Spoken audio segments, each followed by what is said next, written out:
Hi Piccolos, this is a practice guide to the last movement of Mahler 1, starting here. Within these two lines, we end up having to go up to the high C. So I'll play these two lines down once and then go over some things to think about with your airstream, etc.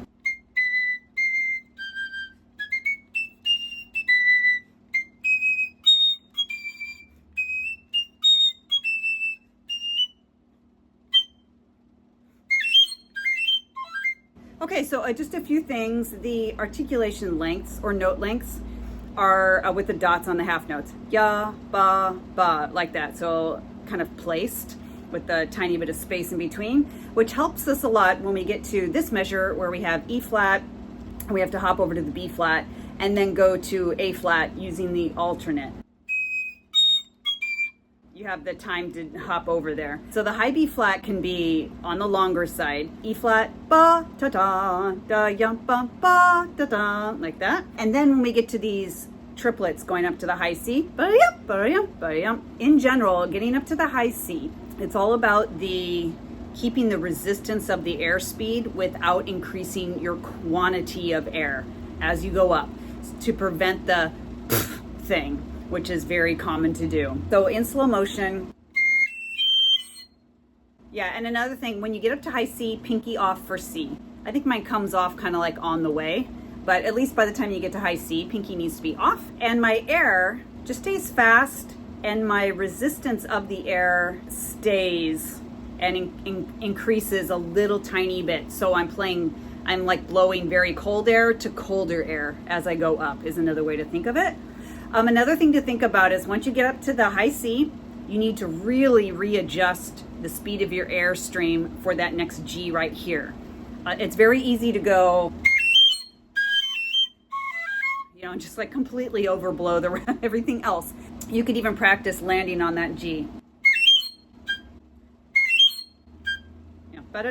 Bum, and find it. Another thing to think about that helps me is to make sure my left hand wrist is not moving around a lot going the first triplet up to the C. Yada-da-dum, yada-da-dum. And if it's difficult technique-wise, practice it on your flute so that you're not drilling it over and over on your piccolo just for technique. Another way to think about your air velocity, or another way to practice the concept of your air velocity through these three triplets, is you can do it backwards. Do the last triplet, and then do the next one, and then the last one.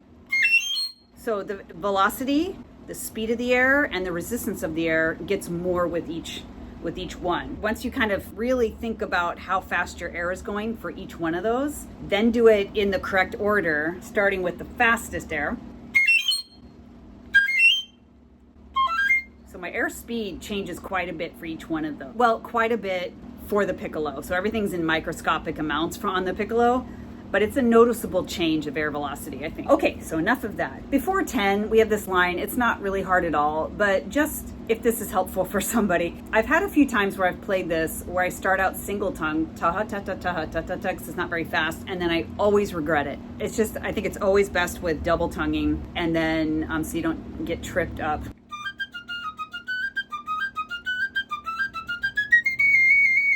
After 10, these chords, ba-da, you're with the trumpet, I think, a brass instrument for sure. So make sure that you're playing a chord sound, no vibrato, in other words. So you want to be like a brass instrument.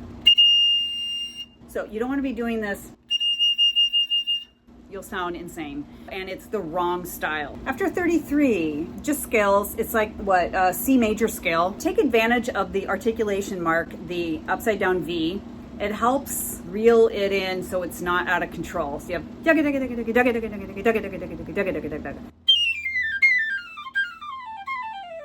and of course we don't have the low C. You don't even need to worry about it. You just don't play it. Okay, and now here is something right here, this little solo. It looks all innocent, but it's difficult. I would recommend doing the alternate fingering for C so that you have more control of the tone and the intonation. The alternate for C is no thumb, first finger, middle finger, ring finger, and then in the right hand, first finger, ring finger, and your pinky. If you just do regular fingering on that C, you're probably going to be flat or just sound kind of sagging, and you don't want to be struggling because you just don't want to be struggling, but also because it's supposed to sound very light. If you turn your tuner on, it'll probably be sharp, but I have always found that it blends just fine. There's not much of anything else happening in the orchestra to make it very noticeable, and I think it's worth it for the ease of which the note comes out.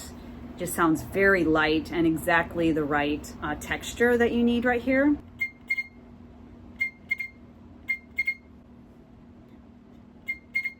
But if you find it's just too sharp, take your pinky off with the same alternate and it brings it down a little bit. The tonguing, I always do ta-ta here. You could do ta-kata, T-K-T, but I have found it's more control in this particular passage to do ta-ta.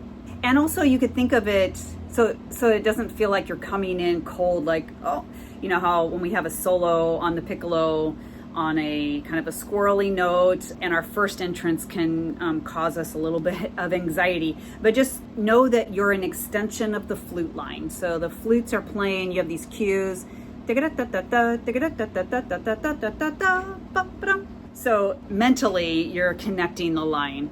That helps me a lot, thinking of it that way. And then on the next page, our last page, oh yes, this trill, the A to B trill that we get to here. There's a few different trill fingerings that I've used in the past, one of which sounds really great, and the other of which I always end up using because it's a lot easier, but not exactly as accurate. So the actual trill fingering that's really great, that where it comes out a true A to B, but is very, very difficult to sustain, is you have your thumb on, and in the left hand, thumb, first finger, middle finger, and then in the right hand, it's first finger, middle finger, ring finger, no pinky, and then you're gonna wiggle the inner fingers, so the left hand middle and the right hand first finger. It's a great trill fingering, but it doesn't always work for me. So of course I can't use it if I can't count on it to always be there.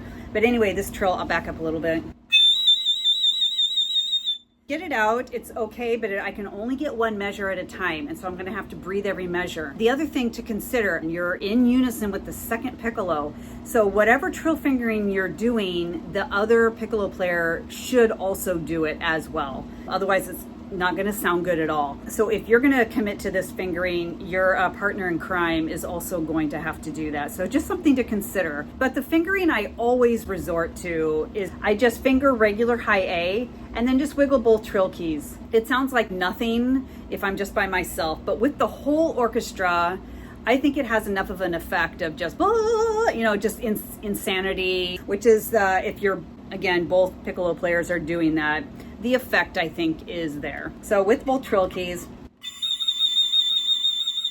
and with that fingering, I can last 2 measures for sure, and then take a breath and do 2 measures for sure. I don't need to stagger with the second piccolo player. It's just, I always, I've probably played this only 3 or 4 times, but I always default to this fingering. Whatever fingering you choose, I would highly recommend taking out the A before you play your first trill. You don't need it. Let the second piccolo player do it if at all.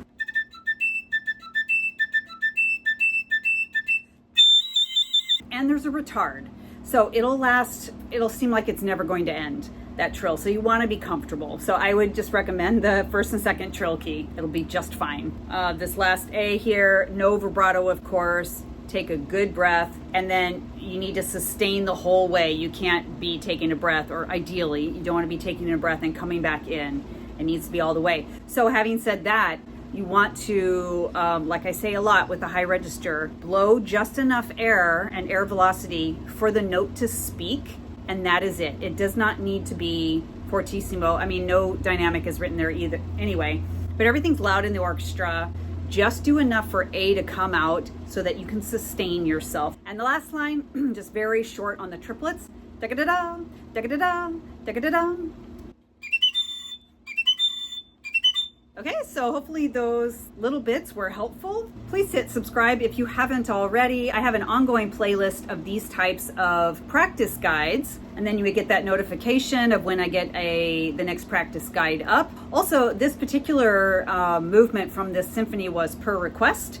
So if anyone has a request for an orchestral piece or a band piece that you would like me to cover in this manner, you know, in a practice guide, I'd be happy to do that. Thanks for watching this video and happy practicing.